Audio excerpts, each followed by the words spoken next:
कोल्हापूरमध्ये खासदार धनंजय महाडिक यांनी भीमा कृषी प्रदर्शन आयोजित केलेले, त्याला अजित पवार यांची उपस्थिती लागते। अजित पवार यांनी पाण्याच्या वापरलेल्या बाटल्यांपासून बनवलेलं जॅकेट भेट म्हणून स्वीकारलं, तर अजित पवार यांनी स्टेजवर स्वेटर काढून हे जॅकेट चढवलं खरं, पण मापाला कमी झालं आणि प्रदर्शनात एकच हशा पिकला।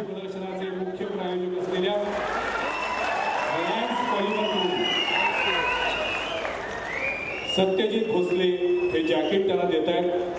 आपण ज्या पाण्याच्या बाटल्या वापरतो त्यानंतर बाटल्या आपण फेकून देतो, या बाटल्यांपासून बनवलेलं हे जॅकेट आहे। हे जॅकेट आहे स्वच्छ भारत अभियानाला सुद्धा एक प्रकारे हातभार आणि पर्यावरणाला सुद्धा हातभार। पंतप्रधान नरेंद्र मोदी यांना सुद्धा अशा पद्धतीचं जॅकेट दिलेलं होतं। भीमा कृषी प्रदर्शनाचे मुख्य प्रायोजक असलेल्या